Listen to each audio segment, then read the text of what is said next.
सामूहिक आराधनाको बारेमा कुरा गरिरहँदा हामीले आफ्नो व्यक्तिगत र पारिवारिक सङ्गतिहरूलाई पनि भुल्नु हुँदैन। तर आज हामी चाहिँ विशेष गरेर यो सामूहिक आराधनाको बारेमा कुरा गर्न जाँदैछौँ, सिक्न जाँदैछौँ।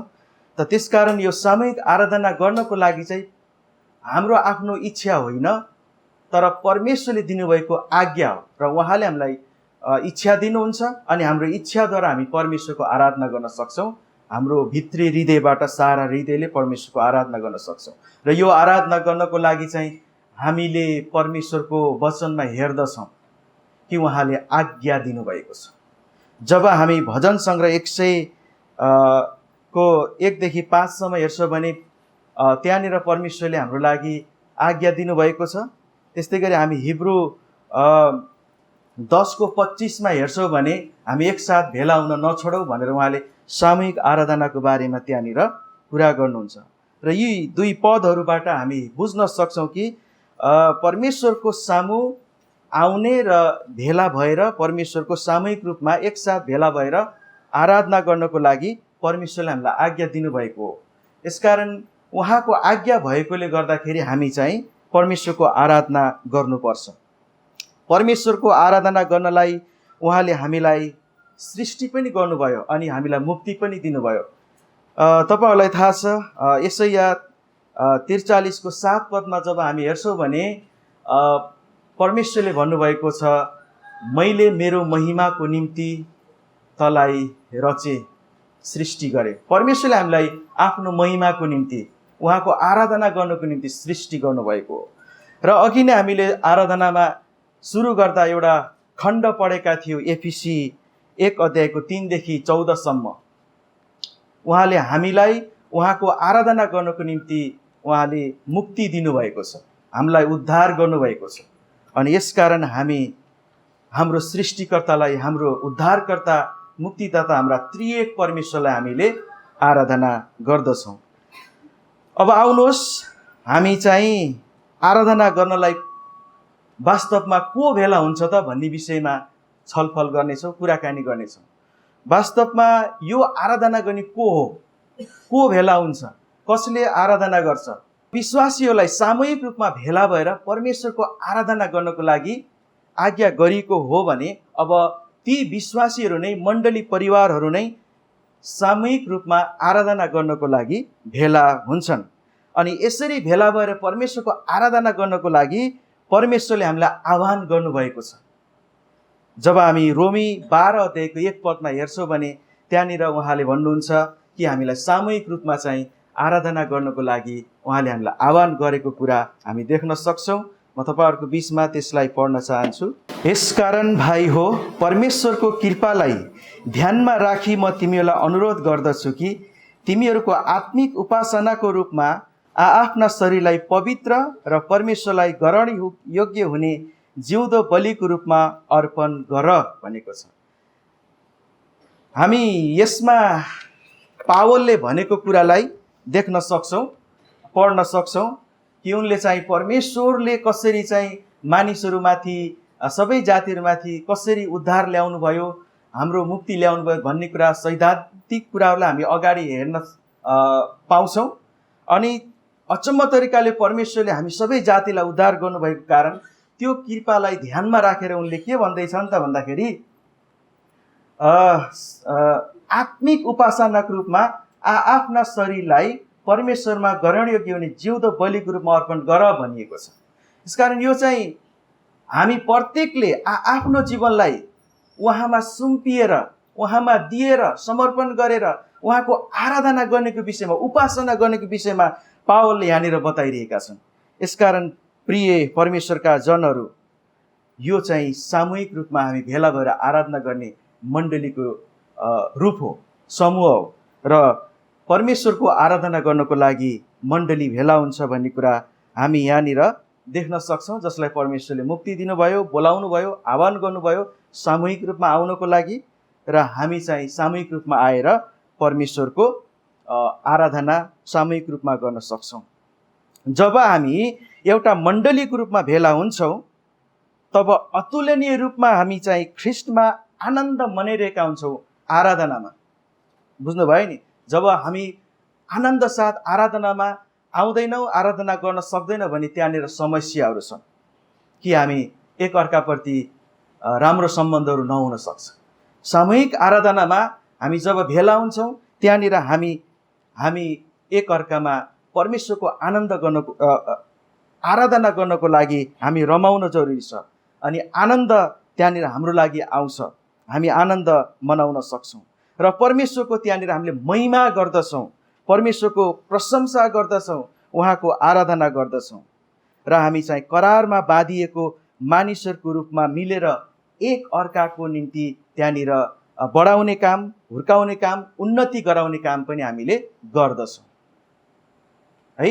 यसरी चाहिँ हामी मण्डलिक रूपमा भेला भएर सामूहिक आराधना गर्दा एकले अर्कालाई हामी उन्नति गराउने काम पनि हामी गर्दछौँ। निश्चित रूपमा जान्दछौँ कि सामूहिक आराधना गर्न हामी उद्धार गरिएका विश्वासीहरूलाई नै परमेश्वरले बोलाउनुहुन्छ र उद्धार गरिएका ती विश्वासीहरूको झुण्ड मण्डली नै भेला हुन्छ अनि परमेश्वरको आराधना गर्छ। यसकारण को भेला हुन्छ त? मण्डली भेला हुन्छ अनि मण्डली भेला भएर परमेश्वरको आराधना गर्दछ। यसैले अब मण्डली भनेको के हो त भन्ने कुरालाई पनि हामीले बुझ्न जरुरी छ। यसकारण आउनुहोस् अब हामी चाहिँ सामूहिक आराधनालाई बुझ्नको लागि स्थानीय मण्डलीलाई बुझ्न जरुरी छ। यसलाई बुझौँ र त्यो चाहिँ एउटा यस्तो खालको मण्डली हो जो चाहिँ मुक्तिको सामूहिक स्वभाव भएको मण्डली हो। बुझ्नुभयो नि? मुक्तिको सामूहिक स्वभाव भएको मण्डली हो। सर्वप्रथम मण्डली मुक्तिको सामूहिक स्वभाव भएको एउटा परिवार हो जो सामूहिक आराधना गर्न र सामूहिक रूपमा उनीहरू भेला भएर परमेश्वरको आराधना गर्दछन्।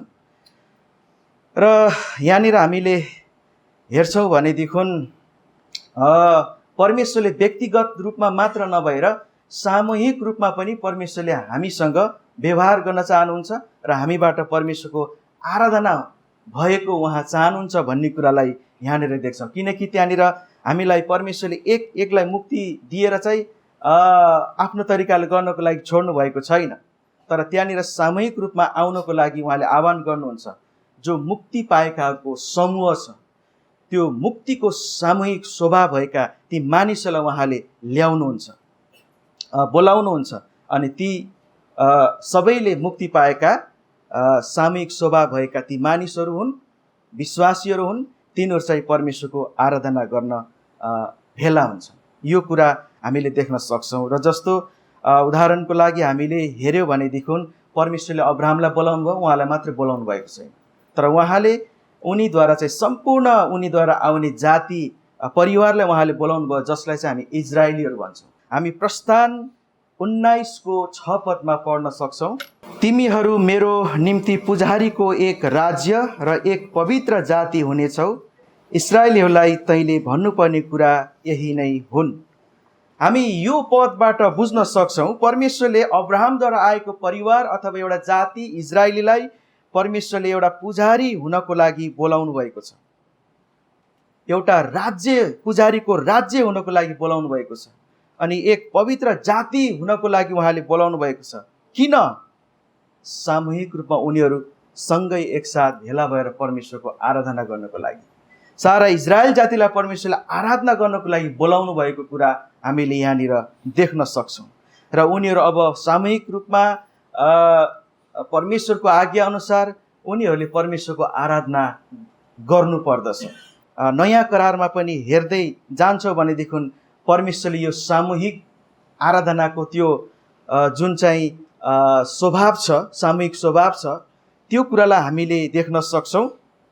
नयाँ करारमा पनि प्रभु येशूले यसलाई धेरै ठाउँमा देखाउनु भएको छ।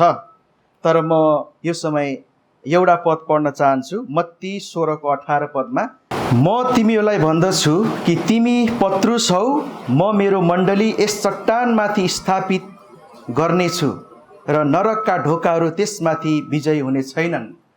यहाँनिर पत्रुससँग येशूले भन्न खोज्नु भएको कुरो त्यो चट्टान चाहिँ आफै ख्रीष्ट हुनुहुन्छ र त्यसमाथि चाहिँ उहाँले मेरो मण्डली स्थापित गर्नेछु भन्नुभएको छ।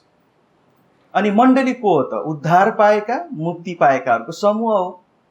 अनि यसकारण जुन मण्डलीलाई स्थापना गर्छु भन्नुभएको छ, अनि त्यो चाहिँ हामीहरू नै, स्थानीय मण्डलीहरू नै हो, जसले चाहिँ जुन चाहिँ एउटा मुक्ति पाएकाहरूको समूह हो भन्ने कुरा त्यसले देखाउँछ।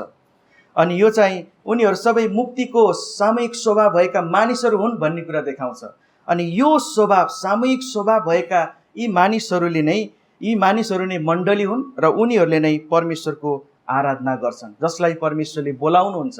यसो आफैले मत्ती 18:20 पनि भन्नुहुन्छ, जहाँ मेरो नाउँमा भेला हुनेछ म तिनीहरूको माझमा हुनेछु। यो केवल अनुशासनको लागि मात्रै उहाँ उपस्थिति हुन्छु भनेको कुरा होइन, तर यो चाहिँ उहाँ जब हामी आराधना गर्नको लागि भेला हुन्छौँ त्यहाँनिर उहाँ उपस्थिति हुनुहुन्छ। हामीलाई उहाँले त्यहाँनिर बोलाउनु भएको छ, एकसाथ सामूहिक मुक्तिको स्वभाव भएका मानिसहरूलाई त्यहाँनिर बोलाउनु भएको छ, ताकि हामी मुक्ति पाएकाहरू एउटै समूहमा भएर हामी परमेश्वरको आराधना गर्न सकौँ र त्यो बिचमा चाहिँ उहाँ हाम्रो माझमा हुनुहुन्छ। र त्यसको लागि उहाँले आफैलाई अर्पण गरेर, आफैलाई सुम्पिएर उहाँले चाहिँ हाम्रो लागि त्यो उद्धारको काम गर्नुभएको छ। यो समूहलाई बुझ्दै हुनुहुन्छ?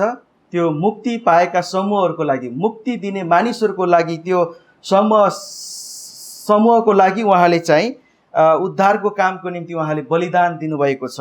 हामीसँग धेरै पदहरू छन्, तर म त्यसको लागि एउटा पद पढ्न चाहन्छु। एफिसी 5:25 हामी हेरौँ। पति हो आफ्ना पत्नीहरूलाई प्रेम गर, जसरी ख्रिस्टले पनि मण्डलीलाई प्रेम गर्नुभयो र त्यसको निम्ति आफूलाई अर्पण गर्नुभयो। पति पत्नी सम्बन्धको कुराहरू हामी यहाँनिर देख्न सक्छौँ, तर यहाँनिर विशेष गरेर प्रभुले कसको निम्ति आफूलाई अर्पण गर्नुभएको छ? मण्डलीको निम्ति, मण्डलीलाई प्रेम गर्नुभएको छ अनि यसको लागि आफूलाई अर्पण गर्नुभएको छ अथवा बलिदानमा दिनुभएको छ। तिनीहरूलाई, एउटा समूहलाई, मण्डलीको समूहलाई उद्धार गर्नको निम्ति, बचाउनको निम्ति उहाँ मर्नु भएको छ, आफूलाई अर्पण गर्नुभएको छ। अनि ती मानिसहरू एउटै प्रभु येशू ख्रिस्टबाट उद्धार पाएका मानिसहरूको समूह हुन्, जो चाहिँ सामूहिक रूपमा उनीहरू भेला हुन सक्छन् र उनीहरूलाई त्यही एउटै प्रभुले दिने मुक्तिको स्वभाव भएका मानिसहरू तिनीहरू हुन्। यो भनिरहँदा हामीले यो बुझ्नु हुँदैन कि परमेश्वरले हामीलाई, येशू ख्रिस्टले एकैचोटि हामी सबैलाई एकैचोटि उहाँले मुक्ति दिएर झ्वाम्म ल्याउनुहुन्छ भन्ने कुरा होइन। त्यो यो मुक्तिको सामूहिक स्वभाव भन्नाले उहाँले हामीलाई व्यक्तिगत रूपमा उहाँले मुक्ति दिनुहुन्छ अनि उहाँले हामीलाई ल्याउनुहुन्छ।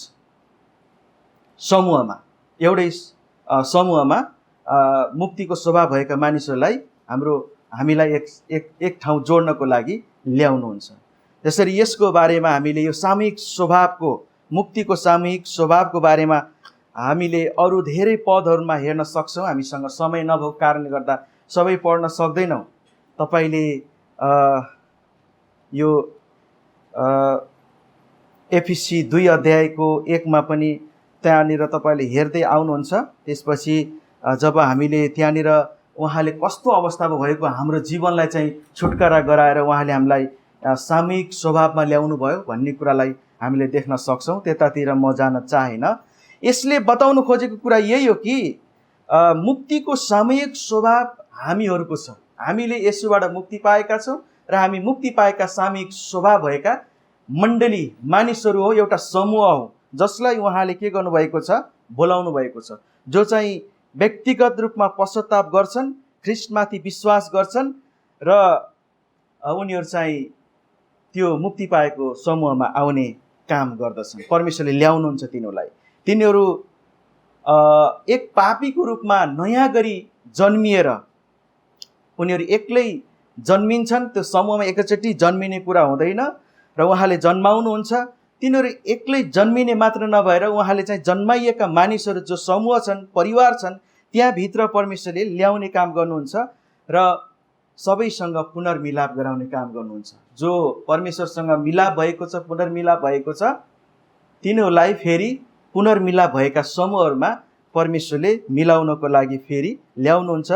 विश्वासीहरू एक अर्का बीचमा, मण्डली परिवारभित्र उहाँले हामीलाई फेरि ल्याउनुहुन्छ। मिलाउनुहुन्छ, पुनर्मिलाप गराउनुहुन्छ।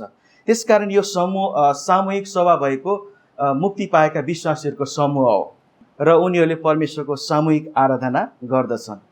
परमेश्वरले हामीलाई एउटा जाति र प्रजा बनाउनु भएको छ। हामीले 1 पत्रुस 2:10 हेर्छौँ भने जो चाहिँ उनीहरू मुक्ति पाएका समूह छन् तिनीहरूलाई परमेश्वरले आफ्नो जाति बनाउनु भएको छ, आफ्नो प्रजा पनि बनाउनु भएको छ। यो चाहिँ अहिले मण्डलीमा प्रष्ट देखिन्छ। हामी जुन मण्डली स्थानीय मण्डली हौ त्यहाँनिर देखिन्छ। सबै युगका विश्वासीहरू जसलाई उहाँले समूहमा ल्याउनु भएको छ, सामूहिक सभा भएको ठाउँमा ल्याउनु भएको छ, समूहमा ल्याउनु भएको छ, तिनीहरू एउटा स्वर्गीय राज्यको समूहका मानिसहरू हुन्, जसलाई चाहिँ हामीले विश्वव्यापी मण्डली पनि भन्न सक्छौँ, विश्वव्यापी मण्डली भन्न सक्छौँ। तर परमेश्वरले चाहिँ संसारलाई यो कुरा देखाउँदै हुनुहुन्छ कि यसले चाहिँ आराधकहरू वास्तवमा को हुन्, मण्डली हुन्, मुक्ति पाएका मानिसहरूको समूह हुन् भन्ने कुरा देखाउनको लागि उहाँले स्थानीय मण्डली स्थापित गर्नुभएको छ। बुझ्नुभयो नि? र त्यसकारण सामूहिक रूपमा भेला भएर आराधना गर्ने को हो त भन्दा मण्डली नै हो। एक ख्रिस्टियन वास्तवमा आराधक हो जो परमेश्वरको आराधना गर्ने मानिसहरूसँग एकीकृत हुन आउँछ अनि त्यो समूहमा हुन आउँछ र समूहमा भएर पवित्र परमेश्वरको सन्तान भएर परमेश्वरको उसले के गर्छ त भन्दा आराधना गर्छ। जो चाहिँ परमेश्वरको धर्म सन्तानको रूपमा ग्रहण गरिएका एउटा समूह हुन्, ती समूहले परमेश्वरको आराधना गर्छ, एकसाथ भेला भएर परमेश्वरको आराधना गर्छ। यसैले आउनुहोस् अब यसरी मण्डलीको बारेमा अझै राम्रोसँग बुझ्नको लागि हामी मण्डलीको चित्रको बारेमा हामी हेर्न जानेछौँ। मण्डली बारे थुप्रै चित्रहरू हामी देख्न सक्छौँ। स्वर्गको राज्यको दूतावास हो एउटा, अनि अर्को चाहिँ हामीले देख्न सक्छौँ मण्डली एउटा पवित्र मन्दिर हो र मण्डली चाहिँ ख्रिस्टको शरीर हो भन्ने कुरालाई हामीले हेर्न जाँदैछौँ। र सबभन्दा पहिला मण्डली स्वर्गको राज्यको दूतावास हो भन्नेतिर हामी जानेछौँ। सर्वप्रथम स्थानीय मण्डली चाहिँ स्वर्ग राज्यको दूतावास हो। यो चित्रले हामी सामूहिक आराधना कसरी गर्छौँ, संसारदेखि कसरी अलग भएर भिन्नै भएर गर्न सक्छौँ भन्ने कुरा यसले देखाउँदछ। र हामी स्वर्गीय देशका नागरिकहरू हौँ। यो संसारमा हामी सधैँको लागि होइनौँ, केही समयको लागि हो। हामी यो संसारमा प्रवासीहरू हौँ र हामी प्रवासीहरू भेला भएर यो संसारमा हामीले परमेश्वरको आराधना गर्नको लागि भेला हुन्छौँ। जसलाई चाहिँ परमेश्वरले यो संसारमा हामी भए तापनि उहाँले आफ्नो निजी प्रजा हामीलाई बनाउनु भएको छ, निजी जाति, उहाँको नागरिकहरू उहाँले बनाउनु भएको छ। जुन कुरालाई चाहिँ हामीले 1 पत्रुस 2:9 र एफिसी 2:19 हामी हेऱ्यौँ भने त्यहाँनिर बुझ्न सक्छौँ। पुरानो करारमा इजरायलले एउटा राजदूतको काम गर्यो र नयाँ करारमा पनि जब हामी हेर्छौँ भने अब यो राजदूतको काम मण्डलीले गरेको छ, जो चाहिँ ख्रिस्टका राजदूतहरू हुन्। यो पावलले कोरिन्थीको पत्रमा कोरिन्थीको मण्डलीलाई भनेका छन्। कोरिन्थी 5:20 म पढ्न चाहन्छु। यसकारण हामी ख्रिस्टका राजदूतहरू हौ र परमेश्वरले हामीद्वारा अनुरोध गरिरहनु भएको छ। ख्रिस्टकै पक्षमा हामी तिमीहरूलाई बिन्ती गर्दछौँ कि तिमीहरू परमेश्वरसँग मिलापमा आओ। आमेन। यहाँनिर हामीले के देख्छौँ भन्दा हामी चाहिँ ख्रिस्टको राजदूतहरू हौँ रे। परमेश्वरको राज्यको सन्देशलाई दिने र परमेश्वरको राज्यमा बोलाउने उहाँका राजदूतहरू हामी हौँ र यसको लागि हामी भेला हुन्छौँ र राजदूतको काम हामीले गर्दछौँ। हामी सामूहिक रूपमा भेला भएर आराधना गर्दा हामीले स्वर्गको राज्यको दूतावासको रूपमा हामीले काम गर्दछौँ। र यसलाई हामीले यसरी बुझौँ कि उहाँले हामीलाई यो संसारमा राजदूतको रूपमा राख्नु भएको छ। उहाँको राज्यको सुसन्देशलाई बाँड्ने, सिकाउने र सँगै मिलेर चाहिँ यो कुरालाई प्रस्तुत गर्ने, देखाउने हामी राजदूतको रूपमा हुन सक्छौँ। यो स्थानीय मण्डली हो। जुन स्थानीय मण्डलीमा तपाईँ र म भेला हुन्छौँ त्यही नै हामीहरू हौँ। यसको अर्थ यो हो कि मण्डली चाहिँ आउनेवाला भविष्यको संसार जो नयाँ स्वर्ग नयाँ पृथ्वी छ त्यति बेला मुक्ति पाएका मानिसहरूको समूह कस्तो किसिमको देखिन्छन् भन्ने कुरा अहिले यो स्थानीय मण्डलीले देखाउँदछ। त्यो भविष्यको मुक्ति पाएका मानिसहरूको समूह कस्तो हुन्छन् भन्ने कुरा हेर्नको लागि तपाईँ र मैले आज स्थानीय मण्डलीलाई हेर्न सक्छौँ, देख्न सक्छौँ। र यो त्रुटिपूर्ण मण्डली हो, यो असिद्ध छ र पनि परमेश्वरले हामीलाई राजदूतको रूपमा ल्याएर उहाँको आराधना गर्नको लागि हामीलाई राख्नु भएको छ। राजदूतको विषयमा 6वटा भाव अर्थहरू छन्। म यसलाई एकदम छोटो रूपमा बताउन चाहन्छु। पहिलो चाहिँ यो हो कि हामी राजदूतको रूपमा भेला हुन्छौँ, ग्राहकको रूपमा होइन। हामी ग्राहकको रूपमा आउँदैनौँ सेवा पाउनको लागि, तर त्यहाँनिर राजदूत हामी भेला हुन्छौँ भने यसरी हामी भेला हुन्छौँ र आराधना गर्छौँ कि त्यहाँनिर हामी एकअर्काको सेवा गर्न सक्छौँ।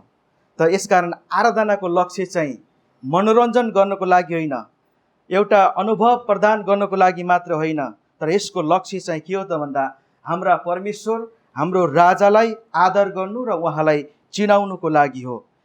हामी राजदूतहरू हौँ र हामी आराधना सङ्गतिबाट राजालाई आदर गर्छौँ, उहाँको मान गर्छौँ र उहाँ को हुनुहुन्छ भन्ने कुरा संसारलाई हामीले देखाइरहेका हुन्छौँ। यसरी हामीले संसारलाई राजदूतको रूपमा देखाइरहेका हुन्छौँ कि उहाँ को हुनुहुन्छ र उहाँलाई हामीले चिनाउने काम गर्छौँ। को हुनुहुन्छ भनेर हामीले चिनाउने काम हामीले गर्दछौँ। र दोस्रोमा हामी हेर्न सक्छौँ, हामी आराधना गर्नको लागि मण्डली जाने होइन, हामी आराधना गर्दछौँ किनभने हामी नै मण्डली हौँ।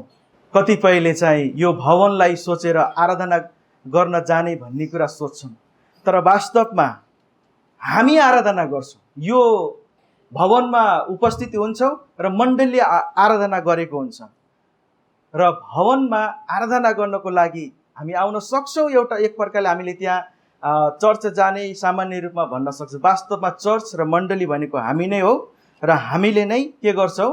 परमेश्वरको आराधना गर्छौँ। यो भवनले गर्न सक्दैन। र दोस्रोमा हामी देख्न सक्छौँ, हामीले आराधनामा गर्ने हरेक कुरा पवित्र शास्त्रको अधीनमा हुनुपर्छ। मैले अघि नै सुरुमा भनेको थिएँ कि हामी प्राय आफ्नै तरिकाले आफ्नै इच्छाले चाहिँ परमेश्वरको आराधना गर्दैथ्यौँ। विगतमा परमेश्वरले हामीलाई सत्यता सिकाउनु भयो, हामी त्यसमा बिस्तारै आराधनाको लागि बढ्दैछौँ, जाँदैछौँ, प्रयास गरिरहेका छौँ। त यो चाहिँ कुन तरिकाले गर्ने हो त भन्दाखेरि परमेश्वरको वचन अनुसार, परमेश्वरले आफ्नो वचनमा दिनुभएको निर्देशन अनुसार, त्यो पवित्र शास्त्रमा के छ, परमेश्वरले कसरी परमेश्वरको आराधना गर्न भन्नुभएको छ, त्यसको अधीनमा रहेर अधीन मुनि रहेर वचन अनुसार हामीले चाहिँ के गर्नुपर्छ? परमेश्वरको आराधना गर्नुपर्छ भन्ने कुरालाई त्यहाँनिर देख्न सक्छौँ। र हामी चौथोमा हेर्न सक्छौँ, आराधना सङ्गति त्यो ठाउँ हो जहाँ हामी स्वर्गका न्यायहरू घोषणा गर्छौँ। र एउटा राजदूतको रूपमा भएर हामीले स्वर्गको न्याय कसरी घोषणा गर्न सक्छौँ त हामी जब सामूहिक रूपमा भेला हुन्छौँ, वचन प्रचार गर्छौँ, एकले अर्कोलाई बताउँछौँ, सिकाउँछौँ, यी सबै कुराबाट हामीले के गर्छौँ? परमेश्वरको वचनद्वारा, प्रचारद्वारा हामीले चाहिँ परमेश्वरको न्यायलाई घोषणा गर्ने काम गर्छौँ र त्यो परमेश्वरको राज्यको तर्फबाट हामीले मुखपत्र भएर हामीले त्यसलाई बताउने, घोषणा गर्ने काम गर्दछौँ। र यसले मात्रै हामी परमेश्वरको राजदूतको रूपमा राजदूतको रूपमा हामी देखिन सक्दैनौँ। तर यो पनि छ कि हामी जब पश्चाताप गर्छौँ, होइन, पश्चाताप गरेर परमेश्वरको नजिकमा आउँछौँ, उहाँले हाम्रो अधर्महरूलाई क्षमा गर्नुहुन्छ। यदि पश्चाताप गरिँदैन भनेदेखि परमेश्वरको न्याय छ र हामी पश्चाताप गरिरहँदा हामीले संसारलाई यो कुरा पनि देखाइरहेका हुन्छौँ सामूहिक आराधनामा राजदूतको रूपमा भएर कि परमेश्वरले न्याय गर्नुहुन्छ। परमेश्वरले पापीहरूको न्याय गर्नुहुन्छ र जसले पश्चाताप गर्छ उसलाई चाहिँ उहाँले क्षमा गर्नुहुन्छ। र भजनद्वारा पनि हामीले राजदूतको काम गर्छौँ र उहाँको भजन गाउँदाखेरि परमेश्वर हाम्रो ख्रिस्ट येशूमा चाहिँ आनन्दित हुनुभएको छ भन्ने कुरालाई पनि हामीले के गर्न सक्छौँ भन्दाखेरि संसारलाई देखाउन सक्छौँ राजदूतको रूपमा।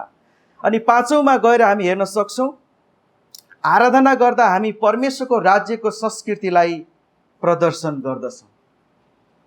आराधना गर्दा हामी परमेश्वरको राज्यको संस्कृतिलाई प्रदर्शन गर्न सक्छौँ। मण्डलीमा संसारको संस्कृति हुनु हुँदैन, संसारको हिसाबले सङ्गतिहरू गरिनु हुँदैन, तर आराधना गर्दा सामूहिक रूपमा हामी जब भेला भएर आराधना गर्छौँ एउटा राजदूतको रूपमा, त्यहाँनिर हामीले परमेश्वरको वचनमा भएको संस्कृतिलाई राखेर प्रयोग गरेर हामीले चाहिँ परमेश्वरको के गर्छौँ, आराधना गर्छौँ। र त्यहाँनिर राजदूतको रूपमा हामीले परमेश्वरको संस्कृतिलाई हामीले राजदूतको रूपमा हामीले बताउने काम गर्दछौँ। हामी विश्वासको सारप्रति जब हाम्रो समर्थनलाई देखाउँछौँ, त्यहाँबाट हामीले के गर्न सक्छौँ, परमेश्वरको राज्यको संस्कृतिलाई हामीले प्रदर्शन गरिरहेका हुन्छौँ। जब हामी परमेश्वरका भजनहरू गाइरहेका हुन्छौँ, हाम्रो स्वर्गीय राज्यको राष्ट्रिय गानहरू हामीले गाइरहेका हुन्छौँ। त्यो हाम्रो राष्ट्रिय गान जस्तै हो। हामी नेपालको राष्ट्रिय गान गीताए जस्तै हाम्रो स्वर्ग राज्यको राष्ट्रिय गानलाई हामीले गाउँदछौँ। हामी वचनको प्रचारमा हाम्रो संविधानहरूलाई सिकाउँछौँ। हाम्रो परमेश्वरको संस्कृति भनेको त्यो राजदूतको रूपमा हामी भेला भएर हामीले सिकाउने यो संस्कृति भनेको परमेश्वरको राज्यको वचनद्वारा हामीले यसलाई सिकाउने काम गर्छौँ र बताउने काम गर्छौँ राजदूतको रूपमा। र जब हामी विधिहरू प्रयोग गर्छौँ, विधिहरू गर्छौँ, त्यो विधिहरू पालन गर्छौँ, त्यसबाट पनि हामीले परमेश्वरका हामी राजदूतहरू हौ भन्ने कुराको हामीले त्यो पहिचान दिन्छौँ। हामी उहाँको नागरिकहरू, उहाँको ख्रिस्टको राज्यको मानिसहरू हौ भन्ने कुरालाई पनि हामीले पहिचान दिन्छौँ र पुष्टि गर्ने काम गर्छौँ। त्यो विधिहरूद्वारा पनि विशेष गरी हामीले बप्तिस्मा लिन्छौँ। त्यहाँनिर यो अब परमेश्वरको स्वर्ग राज्यको नागरिक हो भन्ने कुरालाई हामीले घोषणा गर्ने काम गर्छौँ, पुष्टि गर्ने काम गर्छौँ, पहिचान दिने काम गर्छौँ। अनि यसरी चाहिँ हामीले राजदूतको रूपमा सामूहिक रूपमा आराधना गर्दा परमेश्वरको राज्यको संस्कृतिलाई हामीले प्रदर्शन गरिरहेका हुन्छौँ र हामीले संसारको संस्कृतिलाई भङ्ग गर्छौँ। हामीले चाहिँ परमेश्वरको राज्यको संस्कृतिलाई चाहिँ राजाको संस्कृतिलाई विश्वासीहरूको बिचमा ल्याउँछौँ र तिनीहरूलाई त्यो संस्कृतिले चेला बनाउँदै बढाउँदै हामीले लैजाने काम गर्छ। सामूहिक आराधनामा राजदूतको रूपमा हामीले यो गर्न सक्छौँ। र छैठौँमा हामी देख्न सक्छौँ, हाम्रा आराधना सङ्गतिहरू सुसमाचारी हुनुपर्छ। यसले चाहिँ मानिसहरूलाई सुसमाचार दिएको हुनुपर्छ, हामीबाट मानिसहरू बोलाइएको हुनुपर्छ र जो चाहिँ हामी ख्रिस्टको राजदूतको रूपमा सामूहिक रूपमा भेला भएर आराधना गर्दा हामीले अरूलाई परमेश्वरको राज्यमा ल्याउने काम हामीले गर्न सक्छौँ। यो अर्थात् सुसमाचार दिन सक्छौँ, सुसमाचार बताउन सक्छौँ। हाम्रो जीवनबाट अख्रिस्टियनहरूको लागि हाम्रो आराधना सुसमाचारी हुनुपर्छ जब हामी राजदूतको रूपमा भेला हुन्छौँ भने। मण्डली चाहिँ नयाँ यरुशलेमको पूर्व स्वाद भएको हुनाले हाम्रो आराधनाले हाम्रो भिन्नै राष्ट्रियतालाई र स्वर्गको सुवासनालाई प्रदर्शन गरेको हुनुपर्दछ। यो सर्वोच्च रूपमा यसो अर्थात् हाम्रा स्वर्गका राजा माथि केन्द्रित हुनुपर्छ र यसले राज्यका प्राथमिकतालाई प्रत्यक्ष रूपमा मूर्त रूप दिएको हुनुपर्छ। त्यसपछि यसरी हामीले आराधना गर्दा परमेश्वरले हामीलाई उहाँको शासनमा रहन र अझ विश्वासीको प्रजाको रूपमा थप परिणत गर्ने काम उहाँले गर्नुहुनेछ, हामीलाई बढाउनुहुनेछ। यसरी चाहिँ हामी राजदूतको रूपमा परमेश्वरको आराधना गर्न सक्छौँ। त यो कुरालाई बुझिसकेपछि हामीले के गर्ने त? अब सामूहिक आराधना भेला हुन कसैको आज्ञा होइन, हाम्रो राजाको आज्ञा हो, हाम्रो परमेश्वरको आज्ञा हो। त्यसकारण तपाईँ र म कहिलेकाहीँ सङ्गति नगए पनि हुन्छ भन्ने कुरालाई नसोचौँ, तर हामी एकसाथ भेला हुनको लागि चाहिँ कहिले पनि नछोडौँ। हामी आफ्नै तरिकाले होइन, हाम्रा परमेश्वरको वचन र निर्देशन अनुसार हामीले सामूहिक आराधना गर्नुपर्छ, आफ्नो संस्कार संस्कृतिले होइन। आराधना गर्दा हामी परमेश्वरको अधीनमा भएर हामी आराधना गरौँ। अरू कसैको पास्टरको अथवा कसैको डरमा होइन, हाम्रो परमेश्वरको भय मानेर हामीले आराधना गर्नुपर्छ। दोस्रो चित्रलाई हामी हेर्नेछौँ, मण्डली एउटा पवित्र मन्दिर हो। स्थानीय मण्डली परमेश्वरको मन्दिर हो। परमेश्वरको वचनमा हेऱ्यो भने पनि पावलले धेरै पटक यसको विषयमा कुरा गरेका छन्। म चाहिँ एकैचोटि परमेश्वरको वचनमा जान चाहन्छु। 1 कोरिन्थी 6:19 तिमीहरूको शरीर पवित्र आत्माको मन्दिर हो, जुन पवित्र आत्मा तिमीहरूले परमेश्वरबाट पाएका छौ र उहाँ तिमीहरूभित्र वास गर्नुहुन्छ भन्ने के तिमीलाई थाहा छैन? तिमीहरू स्वयं आफ्नै होइनौ।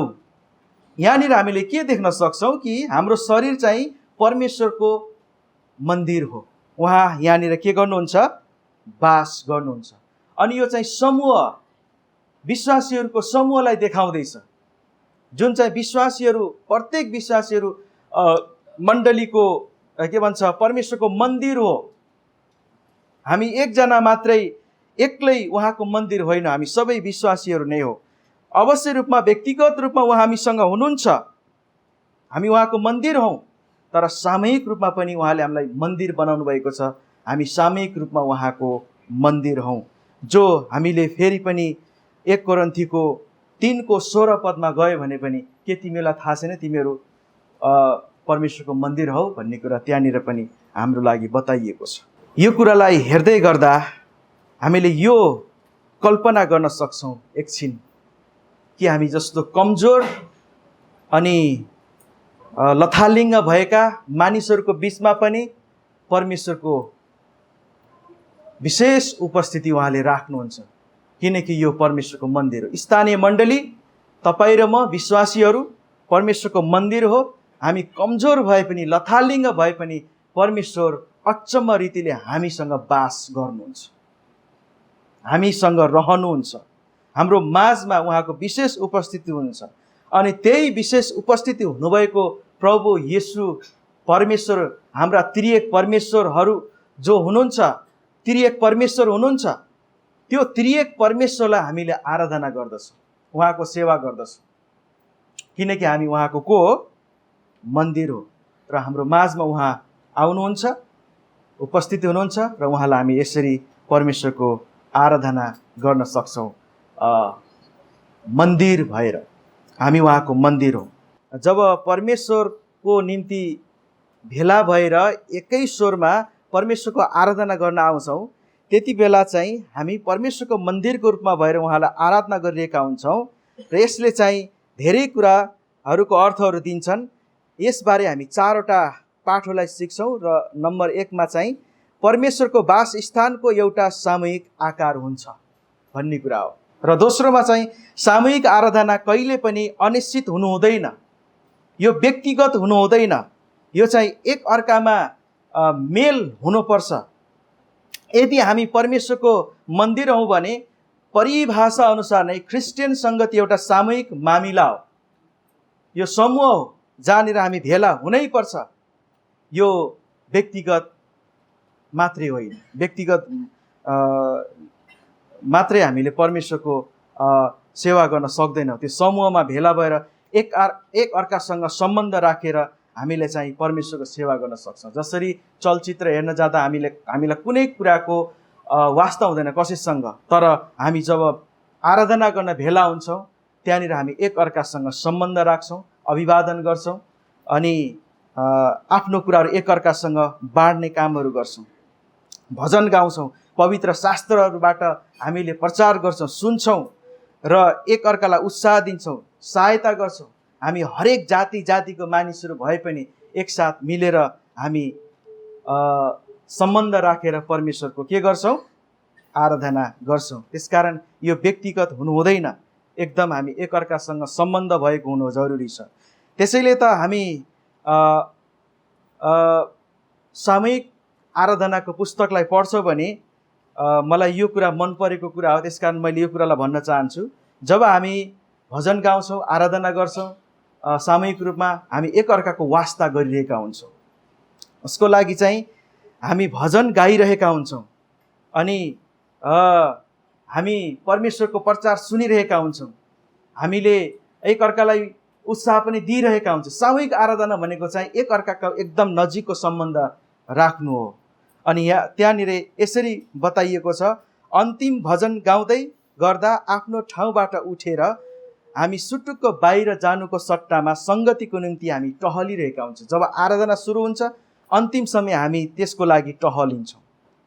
र संसारमा विभिन्न किसिमको जात जाति संस्कार संस्कृति भए पनि जे कुराले संसारले विभाजन गरे पनि हामी चाहिँ एक अर्कामा चाहिँ सम्बन्ध राखेर पवित्र चुम्बनले पवित्र अङ्कमानले हामी चाहिँ एक अर्कासँग सम्बन्ध गाँसेका हुन्छौँ। प्राय हाम्रो ठाउँमा चाहिँ हामी हात मिलाएर हाम्रो सङ्गतिलाई एकसाथ जोड्ने काम गर्दछौँ।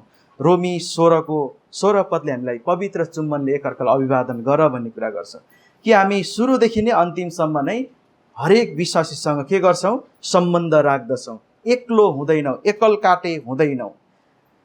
र तेस्रोमा हामी हेर्न सक्छौँ सामूहिक आराधना अन्य विश्वासीहरूको लागि पुजारीको सेवकाई हुन्छ। यो पुजारीको सेवकाई हो। हामी सबैजना परमेश्वरका पुजारी हौँ, उहाँको आराधना गर्ने, जो चाहिँ हामीले 1 पत्रुस 2:5 हेर्न सक्छौँ, जहाँनिर भनिएको छ, तिमीहरू पनि येशू ख्रीष्टद्वारा परमेश्वरको दृष्टिमा ग्रहण योग्य आत्मिक बलिदान चढाउने पवित्र पुजारी गिरीको निम्ति जीवित पत्थरहरू चाहिँ आत्मिक घर बन्दै जाओ भनेर चाहिँ हामीले पत्रुसले भनेको कुरा थाहा पाउँछौँ। त्यति बेला हामी जब पुजारीको रूपमा भेला हुन्छौँ, परमेश्वरको आराधना गर्नको निम्ति जब हामी भेला हुन्छौँ, हामी आफै मन्दिर हौँ, हामी मन्दिर भेला हुन्छौँ, मण्डली भेला हुन्छौँ आराधनाको निम्ति, त्यति बेला हामी भेला हुँदा हामी सबैले पुजारीको काम गरिरहेका हुन्छौँ, पुजारीको भूमिका खेलिरहेका हुन्छौँ।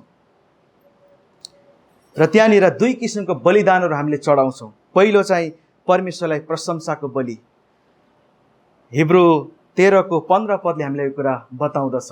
त्यसकारण म यसलाई चाहिँ पढ्न गइनँ, मेरो लागि समय छोटो छ। र दोस्रो चाहिँ परमेश्वरका जनहरूलाई आशिष दिनको लागि असल कामहरू हामीले गरिरहेका हुन्छौँ। यो पनि हिब्रू 13:16 पदमा हामीले देख्न सक्छौँ। यसको मतलब के हो त भन्दा, मण्डली भेला हुँदा हामीले परमेश्वरलाई माथि हाम्रो परमेश्वरसँग हामीले सेवा गरिरहेका हुन्छौँ र वरिपरि एक अर्कासँग विश्वासीसँग पनि हामीले के गर्न सक्छौँ? सेवा गर्न सक्छौँ। जो चाहिँ आत्मिक रूपमा पनि हामीले एक अर्काको सेवा गरिरहेका हुन्छौँ भने र हाम्रो शारीरिक रूपमा हरेक आवश्यक खाँचोहरूको कुरालाई पनि हामीले त्यति बेला हामीले उनीहरूलाई सहायता गरेर हामीले सेवा गरिरहेका हुन्छौँ। यो सामूहिक आराधना हो। जब मण्डली भेला हुन्छ मन्दिरको रूपमा, त्यो एउटा मन्दिर हो, अनि त्यहाँनिर पुजारीको रूपमा काम गर्ने बेलामा परमेश्वर अनि एक अर्कासँग उनीहरूले सेवा गरिरहेको हुन्छ। परमेश्वरको मात्रै होइन, परमेश्वरसँग मात्रै सम्बन्ध राख्दैन, विश्वासी एक अर्कासँग पनि उसले सम्बन्ध राखेको हुन्छ। अनि अर्को चाहिँ चौथोमा, साँचो काम विश्वासीहरूको माझमा हुन्छ, अघिल्तिरको मञ्चमा हुँदैन भनेको छ। जस्तो तपाईँले यहाँनिर एउटा मञ्चलाई हेरिरहनु भएको छ, यो एउटा मञ्च हो, केवल यहाँ मात्रै परमेश्वरको के हुँदैन? आराधना हुँदैन। यो त सम्पूर्ण विश्वासीहरूसँग एकसाथ हुने आराधना हो, यो एक्लै हुने होइन। र त्यो मञ्चद्वारा चाहिँ परमेश्वरको आराधना बगेर अरूले अनुभव गर्ने कुरा होइन, सबैले एकसाथ गर्ने कुरा हो। यो कुरा हामीले जब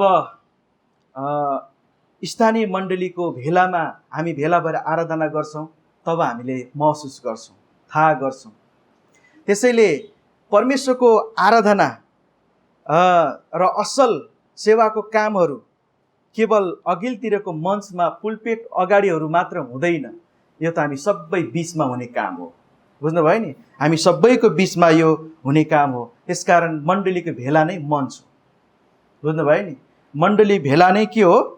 मञ्च हो भन्ने कुरालाई हामीले बिर्सनु हुँदैन। जहाँनिर परमेश्वरको आत्माले भरिएका पुजारीहरू भएर सँगै परमेश्वरको सेवा गर्छन्। मण्डलीको पास्टर, डिकन, एल्डर अथवा सबै जो विश्वासी परिवार हुनुहुन्छ, हामी सबै पुजारी हो र हामी एउटै मञ्चमा परमेश्वरको महिमा आराधना गरिरहेका हुन्छौँ र हाम्रो बिचमा माझमा परमेश्वरको यसरी उहाँको महिमा आराधना हुन सक्छ। र त्यसकारण यो कुरालाई बुझिसकेपछि हामी के गर्ने त? हामी कमजोर भए पनि हाम्रो बिचमा परमेश्वर हुनुहुन्छ, आउनुहुन्छ भन्ने कुराले हामीलाई यो उत्साह दिनुपर्छ कि हामी एकसाथ भेला हुन छोड्नु हुँदैन, कि हामी चाहिँ एकसाथ भेला भएर परमेश्वरको उपस्थितिमा उहाँको महिमा गर्नको लागि हामी उत्साहित हुनुपर्छ। आफू मात्रै होइन, हामी अरूलाई पनि उत्साह दिने काम हामीले गर्नुपर्छ। अनि त्यहाँ परमेश्वर र एक अर्कासँगको सङ्गतिमा हामी रमाउनुपर्छ। एक्लै रमाउने ठाउँ होइन त्यो, बुझ्नुभयो नि? एक्लै रमाउने ठाउँ होइन, हामी सबै मिलेर एक अर्कासँग मिलेर रमाउँदै परमेश्वरको सेवा गर्दै र एक अर्काको सेवा गर्दै हामी रमाउने ठाउँ हो।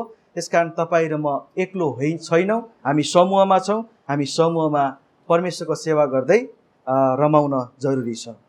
सामूहिक आराधनालाई तपाईँ र मैले कहिले पनि व्यक्तिगत नबनाऊ। यो व्यक्तिगत विषयको कुरा होइन, सामूहिक कुरा हो, सामूहिक आराधना हो। त्यसकारण हामी समूहमा भेला हुन्छौँ र समूहमा परमेश्वरको सेवा र परमेश्वरको आराधना गर्छौँ। त्यसकारण त्यहाँनिर तपाईँ र म चाहिँ हरेकसँग परिचित हुन जरुरी छ। मण्डलीमा प्राय हामी कतिपय अवस्थामा हामीले कति धेरैजनालाई कहिलेकाहीँ चिन्दैनौँ र हामी जान्छौँ आउँछौँ, अरूसँग मतलब राख्दैनौँ। तर म तपाईँहरूलाई अनुरोध गर्न चाहन्छु, हामी सामूहिक आराधना गर्ने परमेश्वरको मन्दिर भएको कारणले गर्दाखेरि हामी एक अर्कालाई चिन्न जरुरी छ। तपाईँ र मैले चिनौँ, एकअर्कासँग परिचय गरौँ अनि प्रेम साथ मिलेर सँगै परमेश्वरसँग आराधना अनि एकअर्कासँग सेवा गर्ने काम हामीले गरौँ। र तेस्रोमा चाहिँ मण्डली ख्रीष्टको शरीर हो। मण्डली ख्रीष्टको शरीर हो। यो स्थानीय मण्डलीको विषयमा कुरा गरेको छ। यो चित्रमा रहेको जुन पाठ छ, योले चाहिँ येशू ख्रीष्टको मण्डलीलाई, समूहमा भएको मण्डलीलाई देखाइरहेको छ, जसलाई चाहिँ यहाँनिर शरीर भनिएको छ। अनि यो शरीर येशूको शरीर हो। मण्डली चाहिँ ख्रीष्ट येशूको शरीर। हामी सबै एक ठाउँ के भएका छौँ? जोडिएका मानिसहरू छौँ। अनि एक अर्थमा हामीले ख्रीष्टको शरीर सबै स्थानहरूमा समयमा रहने एउटा विश्वव्यापी मण्डली हो भन्ने कुरालाई बुझ्न सक्छौँ। र संसारमा उहाँको विश्वव्यापी मण्डली उहाँको शरीर भए तापनि मण्डली चाहिँ एउटा मण्डली तिनीहरूले त्यो विश्वव्यापी मण्डली तिनीहरूले बनेको हुन्छ जो चाहिँ येशूसँग जोडिएका विश्वासीहरू हुन्छन्, परिवार हुन्छन् येशूसँग जोडिएको। र त्यो चाहिँ परमेश्वरले ख्रीष्टसँग जोडिएको विश्वव्यापी मण्डलीलाई उहाँले स्थानीय रूपमा पनि उहाँले राख्नुभएको छ, स्थानीय मण्डली। यसकारण स्थानीय मण्डलीको शिर येशू हुनुहुन्छ, हामी चाहिँ उहाँको शरीरहरू हौँ। त्यसैले कोरिन्थीका विश्वासीलाई पावलले भनेका छन्, तिमीहरू ख्रीष्टका शरीर हौ, ख्रीष्टका शरीर हौ र हरेक त्यसका अङ्गहरू हौ। 1 कोरिन्थी 12:27 पदमा हामीले यो कुरालाई देख्न सक्छौँ। र यसको मतलब के हो त भन्दाखेरि, शरीर भन्नाले यो एक अर्का शरीर बढ्छ, हुर्किन्छ, त्यसरी नै यो चाहिँ हामी शरीर भएको कारणले एक अर्कालाई हुर्काउने र बढाउने कामहरू पनि हाम्रो जीवनबाट हुन जरुरी छ।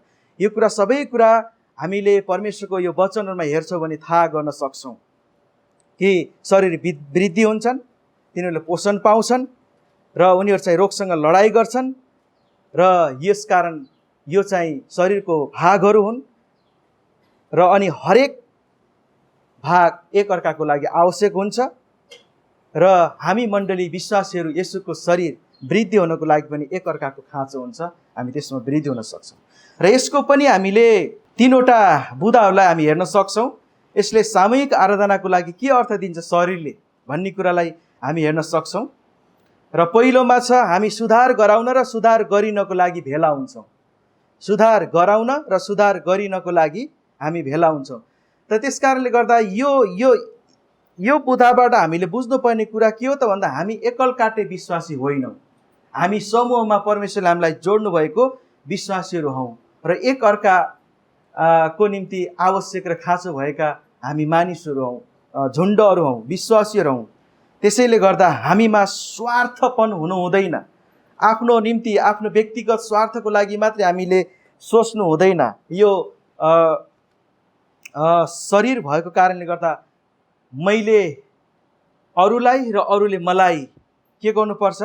सुधार गर्ने हुनुपर्छ, किनकि हामी ख्रीष्टका शरीर हौँ। एक अर्कालाई सुधार्ने कामहरू हामीले गर्न सक्छौँ। कसरी गर्न सक्छौँ यो वृद्धिको कामलाई? बाइबलीय उत्साहहरू एक अर्कालाई दिन सक्छौँ, अनि हौसलाहरू दिन सक्छौँ, प्रोत्साहनहरू दिन सक्छौँ र प्रोत्साहनहरू दिन सक्छौँ। यी सबै कुरा हामी एक अर्काको लागि खाँचो भएको कुराहरू हामी यसरी गर्न सक्छौँ। त्यसकारण हामीलाई एक अर्कालाई वृद्धि गर्नको निम्ति हरेक विश्वासीहरूको उपस्थिति हुन आवश्यक छ, भेला हुन आवश्यक छ। यसकारण यसको लागि हामी भेला हुन्छौँ। दोस्रोमा सामूहिक आराधना चेलापन हो। हामी विश्वासीले एक अर्कालाई चेलापनमा डोर्याउनको निम्ति हामी भेला हुन्छौँ। जसरी हामी परमेश्वरको वचन एफिसी 4:15 पढ्छौँ भने त्यहाँनिर प्रेममा सत्य बोलेर एक अर्काको सेवा गर्न आह्वान गरेको कुरा हामीले थाहा पाउँछौँ। यस्तो काम हामीले हाम्रो मण्डली सामूहिक आराधनामा एकसाथ मिलेर गर्न सक्छौँ। एकले अर्कालाई हुर्काउने बढाउने काम हामी गर्न सक्छौँ। यो चाहिँ सामूहिक रूपमा गरिने काम हो। हामी आत्मिक रूपमा एक अर्कासँग सत्य बोलेर र एक अर्कालाई आत्मिक रूपमा चेलापन बढाउने काम हामी सामूहिक रूपमा शरीरको रूपमा भेला भएर हामीले गर्न सक्छौँ, अङ्गको रूपमा है। हामी एक अर्काको निम्ति खाँचो छ, किनकि हामी ख्रीष्ट येशूको शरीरहरू भएका छौँ। हामीले विश्वासको सार पाठ गर्दा वा सँगै चर्कोसँग पवित्र शास्त्र पढ्दा वा भजन गाउँदा प्रार्थनाको अन्तमा चर्कोसँग आमेन भन्दा हामीले सङ्गतिमा हामीले केवल अगुवाको मात्र निर्देशन पालन गर्ने मात्र हुँदैन, हामीले एक अर्कालाई चेलापनमा हुर्काउने कामहरू पनि हामी गरिरहेका हुन्छौँ होइन। हामी जब आमेन भन्छौँ, हामी अगुवाको कुरालाई सुनेर मात्र होइन, हामीले एक अर्कालाई सेवा गर्नको लागि पनि, बढाउनको लागि पनि, अनुशासनमा के भन्छ चेलापनमा हुर्काउनको लागि पनि हामीले त्यो कार्य गरिरहेका हुन्छौँ। र तेस्रो कुरा चाहिँ सामूहिक आराधनामा मण्डलीको एकता झल्कनुपर्छ र त्यसमा योगदान पनि दिनुपर्छ। यो एकता, मण्डलीको एकताको बारेमा हामी देख्छौँ। हामी पवित्र आत्माको एकतामा एउटै बप्तिस्माद्वारा हामी एक भएका विश्वासीहरू हौँ, जसको लागि हामीले 1 कोरिन्थी 12:13 पाउँछौँ। किनकि एउटै पवित्र आत्माद्वारा हामी सबैले एउटै शरीरमा बप्तिस्मा पाएका छौँ। यहुदी वा ग्रिक, कमारो वा फुक्का, हामी सबैलाई एउटै पवित्र आत्माबाट पिउन दियो। यो पवित्र आत्माद्वारा बप्तिस्मा पाएको एकता हो। हामी सबैजना बप्तिस्मामा पवित्र आत्मामा हामी के भएका छौँ? एक भएका छौँ, जसको कारणले गर्दा हामी एक अर्काको लागि हामी एउटै भएर एक भएर सेवा गर्न सक्छौँ, सत्कार गर्न सक्छौँ, हामीले एक अर्काको ख्याल वास्ता गर्न सक्छौँ। र त्यसकारण मण्डलीमा यस्तो किसिमको एकताहरू चाहिँ हाम्रो बिचमा झल्किएको हुनुपर्छ। यो एकता जब देखिनेछ जब सदस्यले आफूलाई मनपर्ने शैलीमा नभए पनि उनीहरू चाहिँ भजनहरू खुसी साथ गाउँदै उनीहरू त्यो भजनमा सहमति हुन्छ र उनीहरूको एकता त्यो भजनद्वारा, वचनद्वारा, सेवाद्वारा, सङ्गतिद्वारा एक भएको देखिनेछ। मण्डली ख्रीष्टको शरीर भएको हुनाले हामी एकीकृत सिङ्गो शरीरको रूपमा आराधना गर्दछौँ, अनि बदलामा हाम्रो आराधनाले हामीलाई परिपक्व र एकीकृत बनाइरहेको हुन्छ र यसरी हामी एकीकृत जनहरू हामी भइरहेका हुन्छौँ। यसले हामीलाई, यो आराधनाले हामीलाई एकीकृत एक बनाएको हुन्छ। यस्तो हुनको लागि ख्रीष्टले हामीलाई आज यहाँ आह्वान गरिरहनु भएको छ। यसो भए यो कुरालाई हामीले बुझिसकेपछि के गर्ने त? मण्डली ख्रीष्टको शरीर भएकोले हामी एक अर्कालाई वृद्धि र निर्माण गर्ने काममा हामी कहिले पनि पछि हट्नु हुँदैन। हामीले निर्माण गर्नको लागि हामी अग्रसर हुनुपर्छ। हामी अरूलाई सुधार्नको लागि, आफू सुध्रिनको लागि हामी भेला हुनुपर्छ। हामी आफूले अरूलाई सुधार्नको लागि मात्रै प्रयास गर्ने होइन, तर अरूले पनि मलाई सुधारोस् भन्ने इच्छा हामीले गर्नुपर्छ। प्राय हामी चाहिँ अरूलाई सुधार्न चाहन्छौँ, तर आफू चाहिँ सुध्रिन चाहँदैनौँ। त यसकारण हामी सबै एकअर्कामा सुध्रिनको लागि हामी भेला हुन जरुरी छ। एकअर्कालाई सुधार्नको निम्ति हामी भेला हुन आवश्यक छ। निष्कर्षमा, अन्तिममा हामी ख्रिस्टका मण्डली हौ, हामी उहाँको आराधना गर्न भेला हुन्छौँ। हामी उहाँका राजाका दूतावास हौ, उहाँका आत्माका मन्दिर हौ र उहाँका शरीर हौ। यसकारण हामी सामूहिक रूपमा एकसाथ भेला भएर परमेश्वरको आदर गर्दै र एक अर्कालाई सेवा गर्दै हामी एउटा परिवारको रूपमा भेला हुने काम गर्दछौँ। अनि यसरी चाहिँ भेला भएर परमेश्वरको महिमा गर्न, एक अर्काको सेवा गर्न चाहिँ हामीलाई परमेश्वरले आह्वान गर्नुभएको छ। र यसकारण सामूहिक आराधना एक व्यक्तिगत हुँदैन, समूहमा हुन्छ। हामी सामूहिक रूपमा भेला भएर हामीले राजदूतको रूपमा अनि एउटा मन्दिरको रूपमा र एउटा शरीरको रूपमा भएर परमेश्वरको आराधना गर्दछौँ। यो सामूहिक आराधना हो।